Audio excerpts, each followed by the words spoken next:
how much money do you need to buy a McDonald's? Like $1 million? Well, at the time, I needed to have quite a downsized payment, but I was able to purchase a restaurant that had yet to be built and completed. So it was kind of buy at wholesale so that when I did sell at retail, I could make some more money to expand.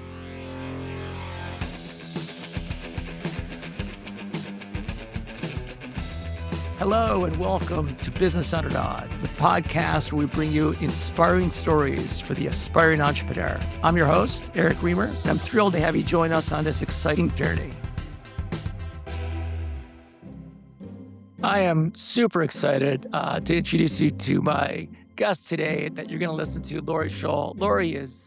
I said this to her several times. Lori's literally a badass. She has done amazing things in her career, has started several companies. After building up a McDonald's franchise, Pandora franchises, she went into the very obvious transition into a HVAC piping company and has built an incredibly successful business there. There's things that Lori has done to overcome, barriers and spaces she didn't understand, how she broke through, how she's been mentored and mentored other people in her community to reach the same level of success. I can tell you personally, I learned a lot from the conversation, and I know you will as too.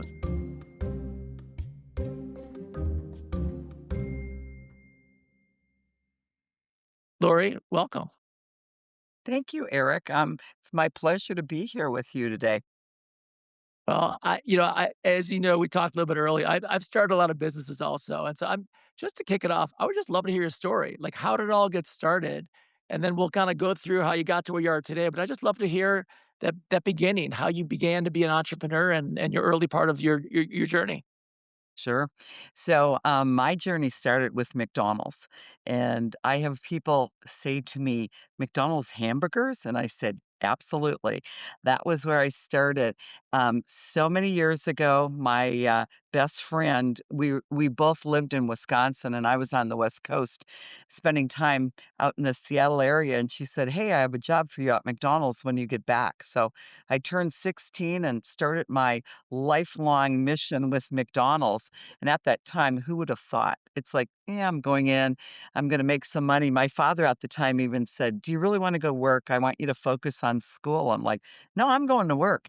So, boy, I was at the shake machine and learning all the McDonald's trades. And next thing I know, they're like, "Could you be a hostess?" I'm like, "A hostess at McDonald's?" And they're like, "Yeah, we'd like you to, on Saturdays and Sundays, pour coffee." So, they always McDonald's was always trying new and different things. So I would wear my Sunday best. I would go out, pour coffee, talk to the customers, go downstairs, eat my quarter pounder, and throw on my McDonald's uniform and be at the front counter. How can I, may I take your order, please, type thing. And that's kind of where it started. And so then I had the opportunity to move west, really wanted to get out to the West Coast. And when I arrived, it was before college had started. And I said, "Well, I'm going to go see if I can work at McDonald's." So sure enough, That's great. I'm a shift manager. And then I'm like, "Well, why should I go and spend all this money for college?" Because I would have had out of state tuition. And I'm like, "I'll just keep working." So next thing I know, I'm the store manager. Next thing I know, they're acquired by the corporation. So now I'm in the corporate world of McDonald's. And that's really kind of how my lessons were really embedded It's in really cool. everything. So I loved being in operations. And being in operations gave me the ability to work in construction, financing, marketing, all the different avenues versus just focusing in on one thing. So that was really my start. And it was with And McDonald's. and you had this journey with McDonald's. You've been there for a while, and then you kind of left that platform, and you opened additional, businesses and what franchises? There's Pandora and some jewelry stores before you got into the HVAC space. Tell me a little about those transitions, and most important, as we get to ultimately what you're doing now, what were some of the lessons that were like you realized it didn't really matter what industry you're in, they were completely transferable across the businesses? Sure. So I was with McDonald's for a very long time. So I worked corporate and then I had the opportunity to purchase my own franchise. And that took quite a bit of time. I was in a financial position that I could acquire because everybody wants to know, like, how much money do you need to buy a McDonald's? Like $1 million? Well, at the time I needed to have quite a downsized payment, but I was able to purchase a restaurant that had yet to be built and completed. So it was kind of buy at wholesale so that when I did sell at retail, I could make some more money to expand. So this was over a series of years that I went from corporate, went to becoming a franchisee, moving across the country and purchasing restaurants in Buffalo, New York. And I had inner city restaurants, which was quite the experience for me coming from, the Seattle area. There's nothing like that, inner city Buffalo to Seattle, and then also purchasing a large travel plaza built on the New York State Thruway. So, some of the lessons along the way was when I purchased this travel plaza, we created more, revenue and different type of venues than just McDonald's. So, lessons were whatever I had for real estate, I was gonna start filling it with some money makers. Room for vending, we were making money on vending. We developed 2 different food concepts. One was called Sandella's, which was pizza, pasta, panini. Another one was Lavazza, which was Lavazza's coffee. Yeah, And and people would say, "Well, you've got a coffee shop back in, like, 2001 doing $1 million a year," and I said, "Yeah, it's about 8 carts connected together, but the way we're able to do that is we were on the New York State Thruway built above I-90, so we would go from maybe 180,000 up to $1 million in a month and that's making crazy. those type of transitions. My lesson was not only creating all these businesses with real estate. I mean, we'd have sidewalks, put up a hot dog cart. We would have vendors come to us and say like, "Hey, can we sell this?" And all of this had to be approved by McDonald's Corporation. I mean, it wasn't like I could just go Interesting. renegade because they received rent on every dollar I made. So they received rent cer Really? yeah. So Interesting. you would go to Lavazza and you'd look down at where you'd swipe your credit card and you'd say, "Why does it say McDonald's? I'm not going to McDonald's." It's because McDonald's Corporation were the ones that received rents and service fees on every dollar that went through that travel plaza. So I had all these Interesting. different businesses. How do I staff them? I used international staffing. So you don't go from 180,000 in sales and your McDonald's menu up to $1 million within that time frame without bringing in additional staffing. So I used international staffing. And if you look at the world today and they talk about how what are they asking $100 million or $100,000 or whatever they need to get these J-1 visas, we used to go to all these different countries and interview individual college students that could receive a J-1 visa to come work at my travel plaza. Wow. So you could be an engineering student, but you did not speak very good English. You could come work in my travel plaza and clean 21 bathroom stalls 8 hours a day, but you were in the US, you were making money, and you could stay with all your friends, and when you were done with the gig, then you could go travel through the US. That's Um, amazing. I learned a lot about international staffing. I had to go out and purchase an apartment building to house them. I ended up buying a school bus to transport them. It Goodness. the Lori, Yeah. where did you get your I mean, I know you worked through McDonald's and that you learned a lot, but your business sense, I mean, McDonald's was corporate, but you have an entrepreneurial sense about you. Where did that come from? Where did like, what was the genesis of your kind of scrappiness to figure all this stuff out? It's incredibly impressive. So I think a lot of grit and determination, and, I'm always like, "I will not be defeated. I am gonna get this done." So you find ways, and the other thing is you have to learn very early you utilize resources. You don't know, you start calling. This was all before Chat GPT. Now we can throw it in and say, "Hey, how can I make this work?" Back then it was like, get on the phone, start calling. I have a staffing issue. Who can I talk to? And through all of this, you're networking, you're spending time in your community, you're working with people who still, not only work in that same business that you are in, but they also have a higher level of knowledge because they've had experiences. So whether it was McDonald's corporate, generally I would go and say, this is something I was going to do. And they would approve it, or other times I would just do it. And then I would go back and ask for forgiveness. And then when they said, oh, well, we're making some money here, it's like, oh, it must be okay. So there's not one thing. I have worked my entire life, and I've worked very hard at it, because I enjoy, work, and I enjoy working with people. If it's back end office stuff, I hate it. I wanna be at the front lines. I wanna talk to customers. Even in my business now, I'd rather be in a customer's home helping with a furnace than I would be sitting behind a desk trying to figure out my taxes type thing. Well, Yeah. that's a good transition. So you Yeah. you between McDonald's and the whole journey you had through that and the Yeah. other retail organizations, what Yeah. what inspired you to kind of leap into the HVAC plumbing world? So I retired. I was to the point where, I loved McDonald's. I've always loved McDonald's. I could continue to be a spokesperson for them because I think after so many years, you really see the inside story of, the dedication, the hard work. The people are amazing, like unbelievable people. When you go to your local McDonald's and you go through that drive-through, that person, boy, not only have they had some good training, I mean, what they have to do to get up and go to work and survive on a daily basis is it's unbelievable. So you see grit and determination out of those employees that work there. And those restaurant managers, I mean, oh my gosh, they're running. They could be running a 2 and $3 million business, and back in the day, we'd say without a fax machine and an office person. I mean, because they were really running everything. So, at some point, I said I wanted to get back to the West Coast. My, mom was aging, and I said, it's time.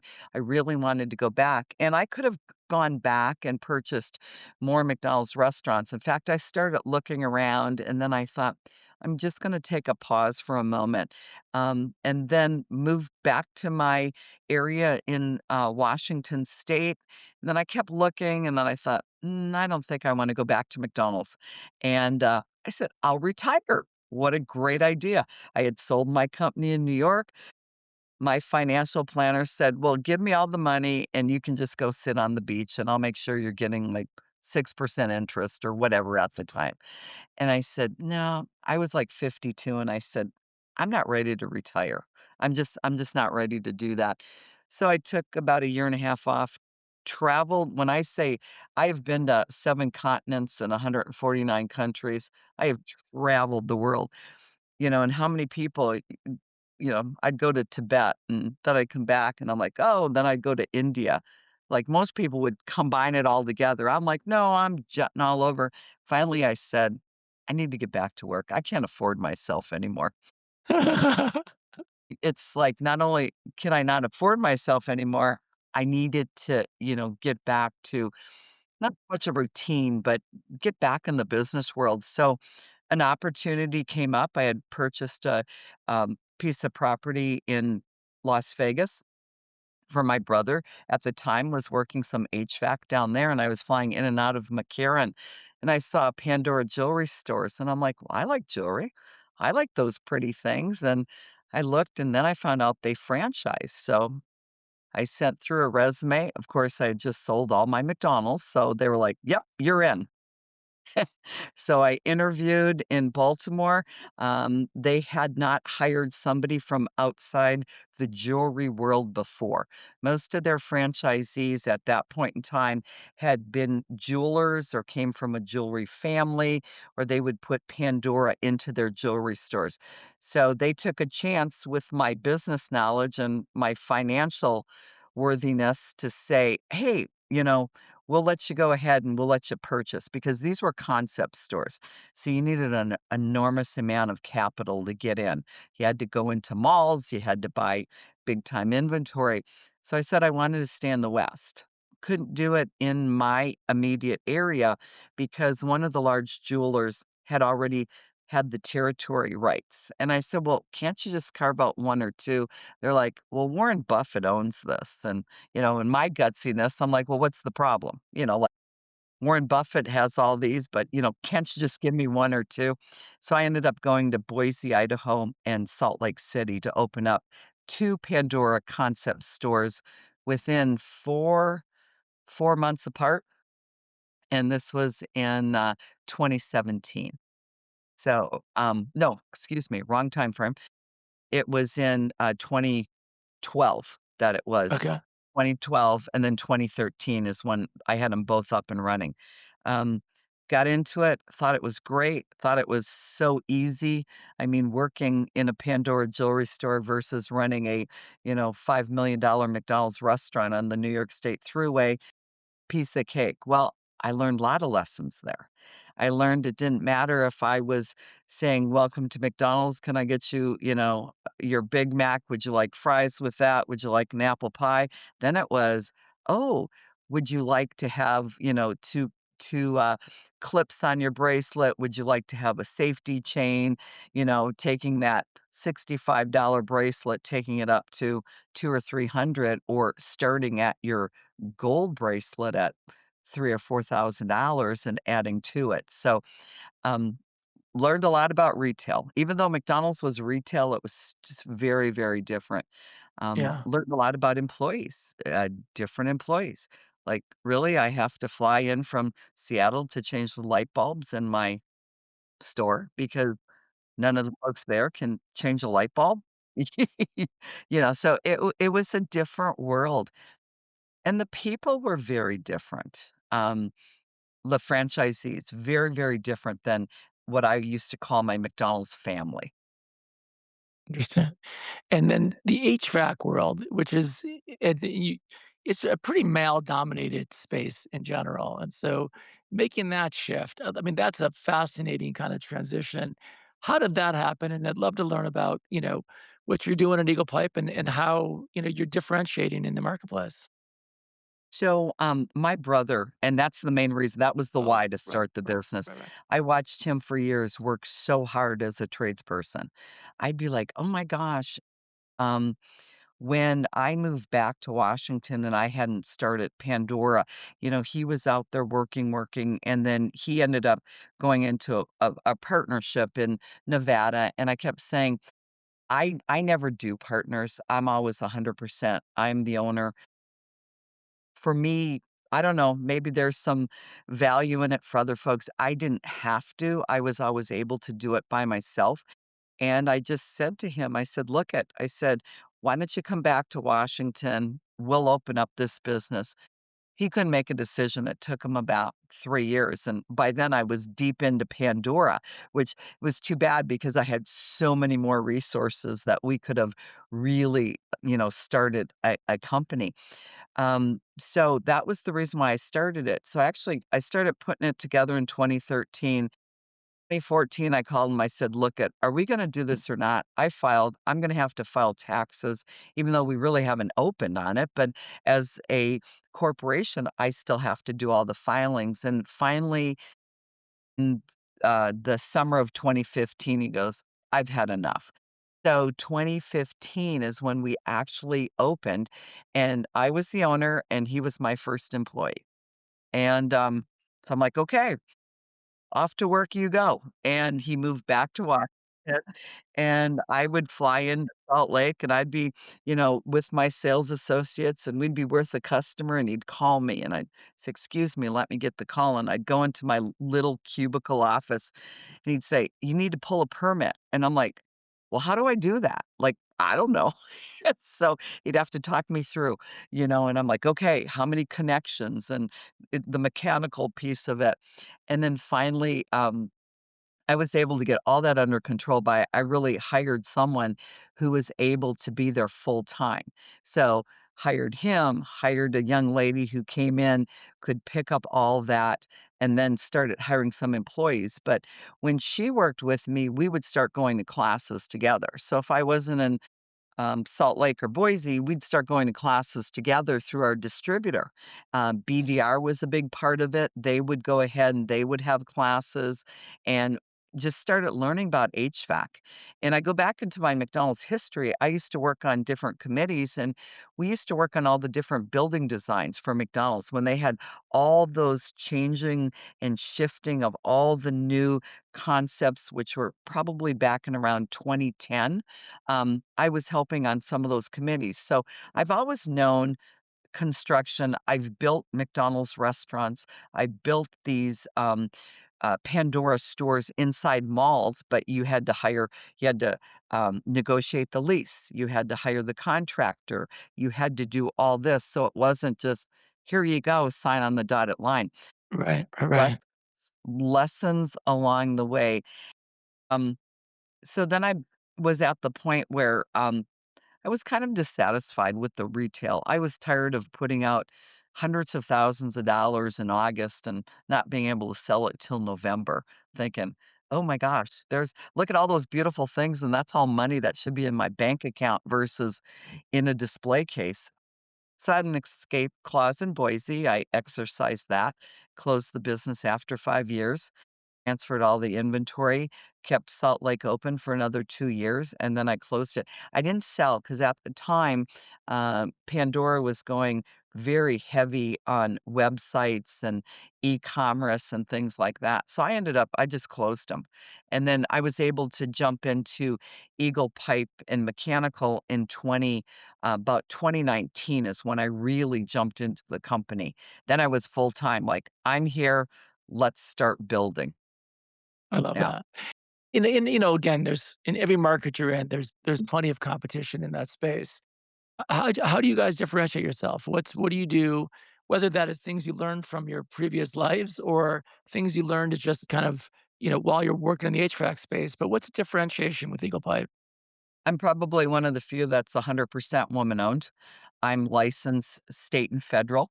I make sure that if there are any contracts that come through, whether it's at the airports or any of those type of different, licensing requirements, so that sets me apart.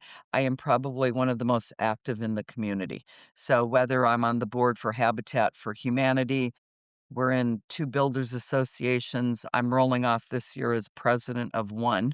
So I've been president of a builders association in one of the counties. I attend another one. We're in 3 chamber of commerces. We are out there in the community. And I think that also kind of sets us apart. And then we try to do things differently.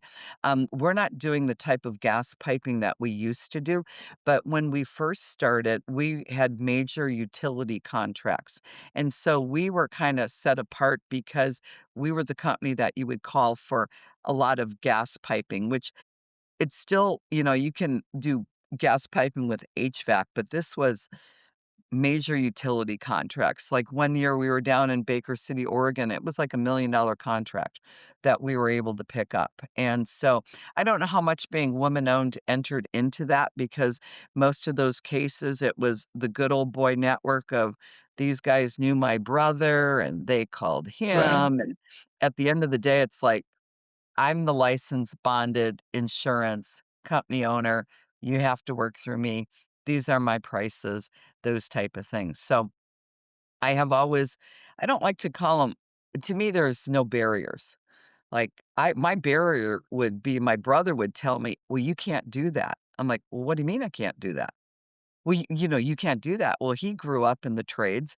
He was in the unions for a very long time. Right, And right, I'm right. like, "What do you mean I can't do that?" Well, I go in and I have a meeting with the guys at the union. I just go marching right in there because I don't know any differently. I looked Right, at those right. guys I looked at those guys and I said, "You guys are a piece of cake. Deal with the New York State Thruway in Albany, New York. Now you know what tough is." And they would I look love at that. and I'd be like, "Okay." So, yeah, I was probably not one of their favorites, and they so conveniently lost so much of my paperwork to be a signatory. Um, but, if I wanted to go that route, my attorney just was right in my back pocket, would be picking up that phone, and I could be in, but I'm not choosing to do that. I I love chose that. yeah, we're doing a lot of residential HVAC, we do some light commercial, we're really trying to build up service, and then we started with plumbing, and plumbing has been my challenge. You add another Interesting. vertical, it's been a challenge getting the right people. And in your, as a 100% woman-owned business in a marketplace that is heavily, heavily, male dominated, how do you support next generation of woman business owners in the HVAC space, and even actually as tradeswomen? Because there's not many. There's just not a lot in that space. So I'd love to hear how that's important to you, how you mentorship as part of your business, and how do you see that future playing out of more diversity from a gender perspective within the trades? Sure. So, probably one of the best things I did was, when I joined and started my company, I was looking, okay, let's look for other women in the trades. So I stumbled across Women in HVACR back in 2018. It's like, oh, they're having a conference. I'm going to go. Showed up at the conference, and some of the main players at Women in HVACR at that point in time, um, you know, I walked into a reception by myself and they said, "Who are you and what is your story?" And I said, "This is who I am." Well, next thing I know, I was on the board, and next thing I know, I was the vice president, and next thing I know, I'm the president. This year, I'm rolling off as past president. So it was a very interesting journey along the way. That's really So cool. that also, really had me open up my eyes across the country because Women in HVACR is national. So and we don't play small at all, we play big. We play big with our sponsors, we play big with our mentors, our mentees, and all the people that we're trying to help. And, we're doing a lot with, endowment, which is part of what I've been doing this past year, working on endowment, putting together a contractor advisory council so we can make contractors front and center. Because in so many of these organizations, if you have between 12 and 1,400 members, how many are marketing? How many are, suppliers, distributors? And Right, now right, all of right, a sudden right. you have this small group of women contractors. So maybe out of the 1,200, maybe there's 100, 150. So then how do you connect with them?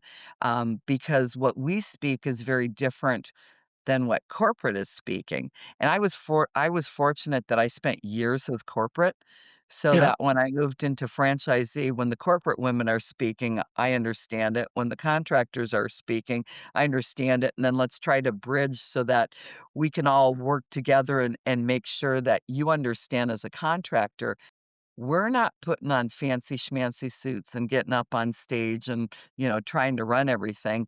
We're there to learn what can we do to help and improve our business. So, Women in HVAC are amazing organization. I used to mentor a group of women through that, not only working with a board of 13, but having individual folks. One was an ops manager, one was a business owner, another person was a technician. So mentoring these 3 women, was kind of a highlight to hear every week or once a month what we could do to help them move forward.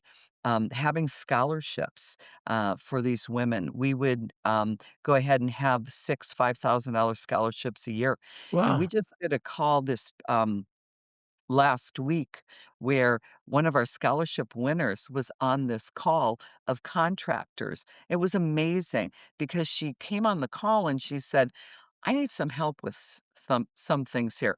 You've got 28 women on the call. How can we help you? How can we get you business plan ideas? This is my phone number.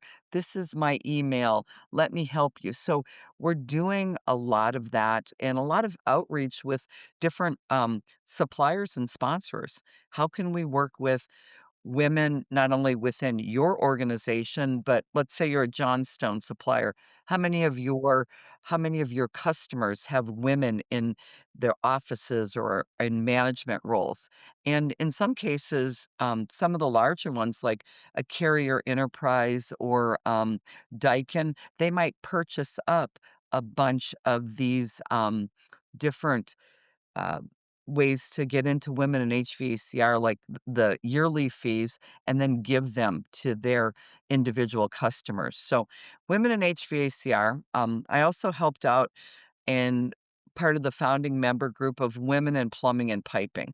So that was another group that came along, and when Interesting. I started my plumbing vertical, I was like, "Oh, I need to get into this because I need to learn more about plumbing." Um, so that was another way of mentoring and working with women in that type of environment. Have you seen in all the work you've done trajectories changing in terms of more, women joining the kind of trades and in general? Have you seen a difference being made? Yes. Oh, absolutely. We see it as an organization. I see it just locally doing some of the different things I'm doing.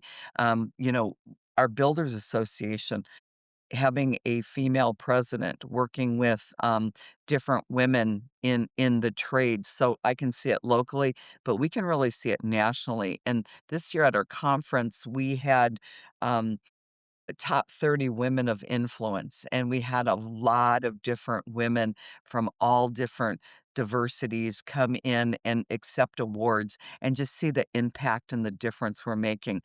We'll go to like an AHR and we'll have a booth there and we'll talk about women in HVACR and there'll be all these men lining up. Well, where do I find these women? Like they think I'm going to pull back a curtain and like parade them out or something. No, you need to find them. We will help mentor them and help them get through this part because there's a lot of male companies, they have no female, and if they do, they have a couple women in the office. They're never out in the field. You know, you put a woman in a truck and she goes out and install. Well, where's she going to go to the bathroom? I mean, you guys just, hey, back of the truck.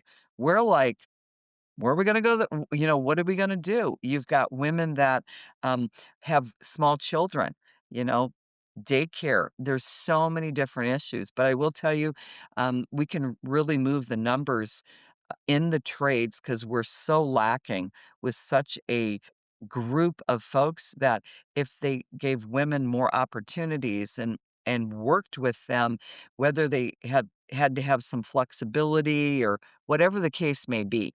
There are some women, they're tougher than men. I've seen it time and time again when they go out into the field. Other women, they need a little bit more help and flexibility, but that's a huge workforce that I think people are just now trying to figure out because now you're saying women groups everywhere. Like, they're everywhere. You're being bombarded with them. Um, so Well, you touch on something that's so interesting. I hear it all the time as I speak to owners of HVAC, plumbing, and trades in general. Getting employees and good employees is very difficult, and so tapping into a whole new group of human beings, the half of the population that historically has not been, you know, deeply integrated into that trades is a huge opportunity that we don't really talk about. Which we get to the next subject is technology, which helps on all levels. I'd love to hear. It's funny. I talk to people. I run a software company, and I we run software company for the trade. So I talk to both sides of it, sure, and a lot of people outside of both software and the trades will talk about AI, and they'll say, "Well, I can go into plumbing HVAC, and that's never going to be affected by AI technology." And I'm like, "Well, yes, there'll probably be human beings out in the field, but there's a lot of technology that is differentiating the marketplace, and people don't really have conceptions of what that really is." So I'd love to hear how you guys in your organization are kind of blending technology, potential AI into, the traditional historical non-tech type business. sure. So, we jumped out we're with Service Titan, and so we've been with Service Titan since 2018. at Pantheon this year, we learned a lot of different features. Um, we jumped on AI immediately when it came out. So we work with same day AI. They're really for all of our overflow calls and weekends or holidays, and I'm the emergency contact. So the minute that person says this is an emergency, boom, my phone rings. If it's 2 a.m. on a Sunday morning or whatever the case is, I'm gonna get that call, which I'm fine with as the owner of the company. But they handle so many of the calls, they integrate with, Service Titan, and it can actually do scheduling. And we had to dive into the weeds here because where I'm located, if I do a 30 to 50-mile radius around my location, I'm over in Seattle, where Seattle is a 20-minute drive to a ferry dock and then a 30-minute boat ride over. So I always say I'm outside of Seattle, but if I left the Seattle Tacoma airport, it's about 2-hour drive if I get Wow. on ferries. So we're not that remote, but we're remote enough that if I do work in Seattle, my guys are probably traveling for about 4 to 5 hours round trip. I'm spending a fortune putting vehicles on car ferries to get them over Yeah. across the water. So we have to be careful when AI is going to book the call that they don't book in Seattle and book down the street. So we've had to work a lot of back end stuff with them with zip codes and, we only have one technician that goes to Seattle on a Wednesday. So we've done a lot of that stuff, but that's just phones. I think one of the most important things that I did was I work with CI Web. Jennifer Bagley, she is amazing and she is really leading the charge. And it's called Same Day or it's called Just Start AI. So she started this, I call it's almost like a movement. So she has podcasts, she has training. You jump into her Facebook group, and not only are you getting training and development, but I utilize them for my website. So they are making sure that my website is AI enabled, which is way different than just setting up a website. So I will tell you, I'm probably one of the few in my area because they are working so hard on it. And so much of it, I don't even understand. It's like, woo, I wanna say I have a little bit of an age barrier because 'cause I'm way older than the majority of people that are doing this, so I'm like, "Okay, Cortex Plus, we're doing this report, we're doing that." So sometimes I have a virtual assistant, Ann May, and she helps dumb everything down, and I have her do so much of it because I wouldn't be able to keep up with it. So having that, I think, puts us ahead. Had a conversation today. I was on a Service Nation webinar training class, and I was talking about how my technicians out in the field, Blue On is great, and they have a lot of um, AI where you can type in, well, you can do it on Chat GPT. There's just so many things you can do. And we're trying to train our individuals. Sales meeting today. Go ahead, put that in Chat GPT. You will get your information in absolutely minutes. Like, let's just do it. So I don't think I'm forcing folks, but I'm trying to make sure that I'm leading by example. So I use it all the time. But yeah, Just Start AI, Jennifer Bagley, um, incredible things what they're doing there. And what you're doing, Laura, is so interesting because we just bought an AI receptionist as well, integrated into our software. And what's interesting is people, if you don't do what you did, Lori, which most people don't do, and they have the same problems. And like, you know what? I don't need this. This doesn't work. Because if you don't do that dirty work, which connecting those zip codes, because most people don't think about that. They said the program is set for 30-mile radius, but in your particular situation, that doesn't work at all. So you actually have to take that extra step to let the technology work for you. But once you do it, it really is game changing. We've seen the impacts it has on many, many customers. So that's super cool. So as you look at technology, woman-owned businesses, all the different things you've been involved in, where do you see the biggest opportunity for growth within your organization? I need to get my plumbing vertical up and running. I am handing out work every day. Every day, I'm just handing out work because I've really struggled to get the right people in. And I know I'm working on some different recruiting tactics. We're geofencing. We're doing some very specific targeting. I'm hoping to get at least one or two plumbers in so I can start building that division. I would like to get that thing rock solid. Electrical is always an option for us.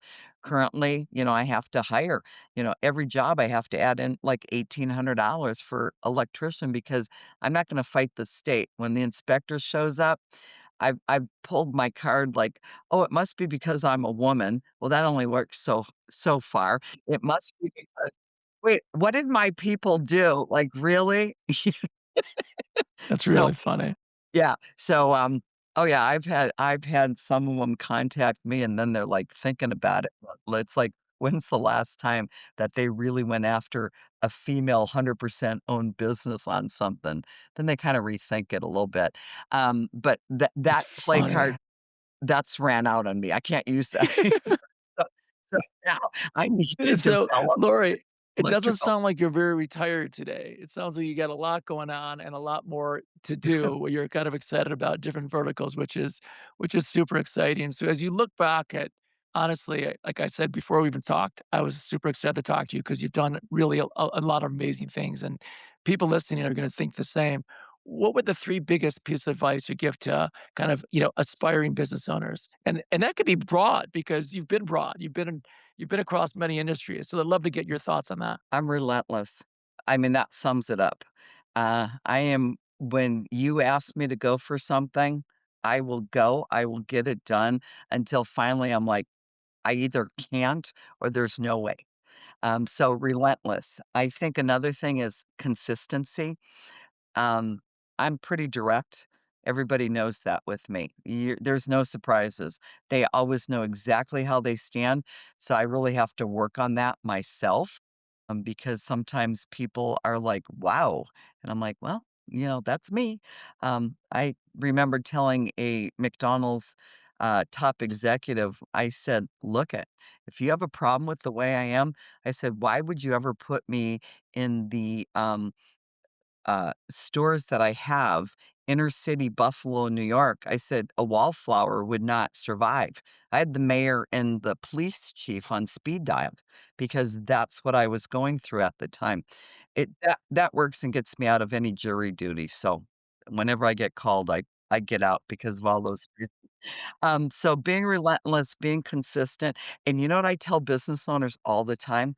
A lot of insurance. A lot of Interesting. insurance. And people don't think about that. I don't care if they're starting a business. I carry a $5 million umbrella just for me and my properties if something happens. I learned that by my first restaurant when it burnt down in Buffalo, New York. It burnt down. There was lint in the dryer, and you're like, "Yeah, there Mm, was washers, dryers in New York in, McDonald's." So it burnt down. Well, that saved me because that gave me an extra $500,000 to rebuild and have no debt on that McDonald's restaurant. And so I always tell people, I interesting. have a lot of insurance. That's great advice that you don't hear very often. So, Yep, thank you for that. That's awesome. Well, yeah. Lori, I can't tell you much. I appreciate you taking the time today. I know I've learned a lot from you and just inspired by your story. You're like me, by the way, because people ask me, "Well, when are you going to be done?" I'm like, "Done with what? I don't have any hobbies. This is what I do, so I don't know. I don't know what else to do." So maybe it's Yeah. something different at some point, like you've done and experienced a lot of different opportunities. But I enjoy the same things. I enjoy connecting. I enjoy the people. I enjoy the journey. I enjoy the creation, and I also enjoy solving the problems along the way, which you have not only seemed to enjoy, but done an incredible job at it. So again, just want to thank you again, Lori. Thank you for joining me on this episode. I'd like to invite you to subscribe to Business Underdog on your favorite podcast platform. By subscribing, you'll never miss an episode and you'll be the first to hear these incredible stories. Please be sure to follow us on social and visit our website at businessunderdog.com for episode updates, resources, and more. And thank you for listening today. Until next time, stay inspired, keep pushing forward, and embrace your inner underdog.